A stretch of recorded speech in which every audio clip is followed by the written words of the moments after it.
Assalamualaikum warahmatullahi wabarakatuh. Waalaikumsalam warahmatullahi wabarakatuh. Ya, selamat pagi anak-anak. Pagi, Bu. Ya, bagaimana kabar anak-anak pada pagi ini? Baik. Baik, Bu. Alhamdulillah. Nah, selanjutnya nanti anak-anak harap mengisi presensi pada Google Form yang Ibu bagikan melalui WA grup kelas ya. Ya, Iya, Bu. ya, terima kasih. Nah, untuk mengawali kegiatan pagi ini, marilah kita berdoa terlebih dahulu. Berdoa menurut agama dan kepercayaan masing-masing, dipersilahkan. Berdoa selesai. Semoga Allah selalu memberikan kita kesehatan, ilmu yang luas dan kemudahan dalam berpikir. Amin. Anak-anak, pada pertemuan sebelumnya anak-anak sudah mempelajari bagaimana mengonstruksi atau menyusun sebuah teks eksposisi. Nah, anak-anak sudah menulis dan beberapa masih ada masalah yang dihadapi anak-anak di dalam menulis, tapi tidak apa-apa. Hari ini kita akan berusaha untuk mempelajari lagi bagaimana menulis teks eksposisi itu dengan baik dan benar sesuai dengan sistematika dan kaidah kebahasaan. Jadi kegiatan belajar kita pada pagi ini masih sama seperti pada pertemuan sebelumnya, yaitu tentang menyusun teks eksposisi. Adapun kompetensi dasar yang kalian capai nanti adalah mengonstruksi teks eksposisi dengan memperhatikan isi, struktur, dan kebahasaan. Nah, tujuan pembelajarannya pun masih sama. Anak-anak nanti diharapkan dapat menyusun teks eksposisi dengan memperhatikan struktur dan kaidah kebahasaan. Nah, berdasarkan hasil pekerjaan kemarin, anak-anak, ada permasalahan yang kalian hadapi, di antara adalah berkaitan dengan struktur. Beberapa anak struktur teksnya itu belum terlihat dengan jelas, antara tesis, argumentasi, dan pernyataan ulang pendapat itu belum bisa dibedakan. Dan yang kedua adalah berkaitan dengan topik. Tulisannya itu belum sesuai dengan topik yang dihadirkan. Apa karena gambarnya yang susah untuk diinterpretasikan, atau anak-anak sendiri yang terburu-buru untuk mencari sumber dari internet tanpa melihat gambar yang disajikan. Dan yang ketiga adalah bahwa beberapa siswa itu belum dapat membedakan fungsi di sebagai preposisi dan sebagai awalan. Perbedaan fungsi di sebagai preposisi dan sebagai awalan. Silahkan. Saya Bu. Ya. Tika Duyanarsari, absen 9. Di sebagai prefiks selalu diikuti oleh verba dan ditulis serangkai dengan verba tersebut. Contoh, dimakan, ditulis, ditanya, dibeli, diambil. Ya. Di sebagai preposisi ditulis terpisah dari keterangan tempat yang mengikutinya. Contoh, di rumah, di pasar, di jalan, di restoran, dimanapun. Terima kasih. Ya, terima kasih Atika. Benar ya teman-teman, bahwa fungsi di apabila berfungsi sebagai awalan, maka penulisannya harus dirangkai dengan kata mengikuti. Contohnya ada ditulis, dimakan, diminum. Sedangkan fungsi di sebagai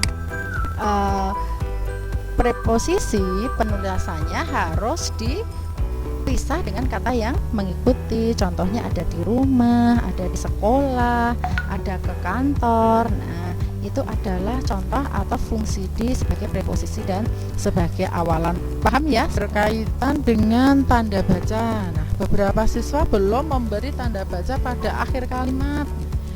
Nah, kemudian pada kalimat, anak-anak juga banyak dijumpai kalimat tidak efektif.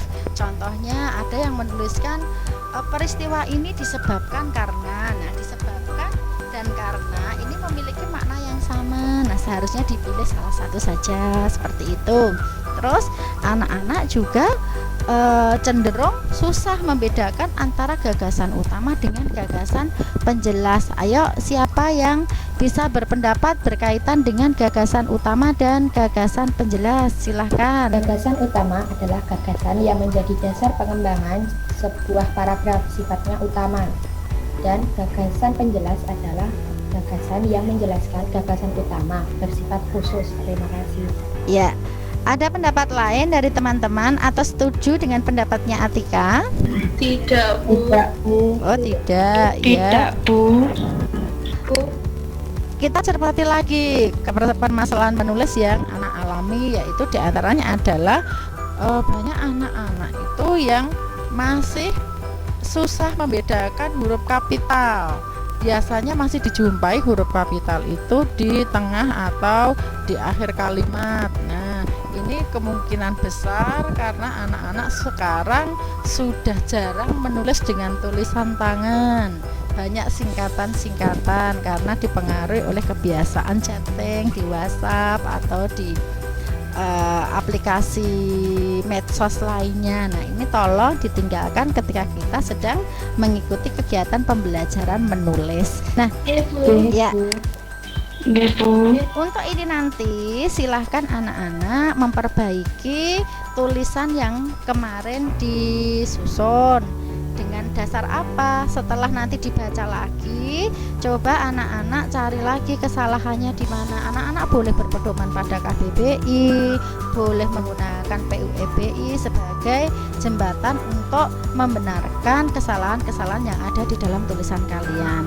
Nah, langkah-langkahnya masih sama seperti kemarin, yaitu menulis teks eksposisi. Kemarin disebutkan ada menentukan topik, menentukan tujuan, mendata argumen, membuat kerangka karangan, menyusun teks eksposisi. Nah, karena kemarin banyak anak-anak yang menulisnya tidak sesuai dengan gambar, oleh karena itu nanti ibu akan menghadirkan gambar baru yang sudah ibu kirim ke grup WA kalian untuk dikerjakan lagi, dan tolong dikerjakan sesuai dengan gambar itu, karena gambar itu sudah ditentukan sebagai topik di dalam membuat sebuah karangan eksposisi. Nah, data-datanya pun juga diambil dari gambar itu. Jadi anak-anak berusaha semaksimal mungkin memanfaatkan gambar untuk membangun ide kalian. Jangan sampai anak-anak terburu-buru untuk mengambil data dari internet tanpa memperhatikan gambar. Seperti itu sudah paham atau belum anak-anak? Sudah paham, Bu. Ya, sudah paham. Nah, nanti kembali tadi kan ada kasus strukturnya. Jadi seperti ini, skema penulisan teks eksposisi nanti agar anak-anak itu lebih terstruktur. Nah, pada pernyataan pendapat itu anak-anak berikan satu paragraf saja. Diawali dengan gagasan pokok, kemudian gagasan penjelas, kemudian baru tesisnya. Contoh ya, virus corona adalah virus yang saat ini sedang melanda di belahan dunia. Nah, virus ini sangat membahayakan dan orang yang terjangkit biasanya mengalami demam yang tinggi, terus ada kendala pernafasan. Nah, oleh karena itu agar terhindar dari virus corona, alangkah baiknya kita melakukan pencegahan sebagai berikut. Nah, itu kan tesisnya. Lebih sederhana. Nah, terus dijelaskan ada gagasan pokok gagasan penjelas pada argumentasi, tergantung pada gambar itu disajikan berapa poin. Nah, nanti kemudian di pernyataan ulang pendapatnya juga dihadirkan satu paragraf saja, apa gagasan pokoknya, kemudian gagasan penjelasnya bagaimana, seperti itu. Nah, nanti gambar yang akan kalian cermati seperti ini, yang ada di grup WA kalian, tolong dicermati dengan baik. Kemudian anak-anak tulis karangan eksposisinya dengan jujur, mandiri, dan penuh dengan tanggung jawab. Dan poin yang penting lagi adalah tulislah dengan tulisan tangan yang rapi dan usahakan menggunakan bahasa Indonesia yang baik dan benar. Nah, anak-anak, pelajaran menulis ini memang pelajaran yang tidak mudah karena butuh pembiasaan, tetapi sangat menyenangkan. Nanti kalau anak-anak sudah terbiasa menulis, maka anak-anak itu akan merasa kecanduan, akan ketagihan. Nah, seperti itu ya. Nah, untuk itu silahkan nanti dikerjakan. Kemudian boleh konsultasi lewat WA group. Demikian pembelajaran yang bisa kita lakukan pada pagi ini. Selamat mengerjakan. Nah, sebelum kita akhiri, marilah kita berdoa bersama untuk kelancaran pembelajaran yang akan datang. Berdoa menurut agama dan kepercayaan masing-masing, dipersilahkan. Berdoa selesai. Nah, terima kasih anak-anak. Ingat selalu jaga kesehatan, ikuti protokol kesehatan dari pemerintah. Dan demikian dari Bu Vina. Assalamualaikum warahmatullahi wabarakatuh.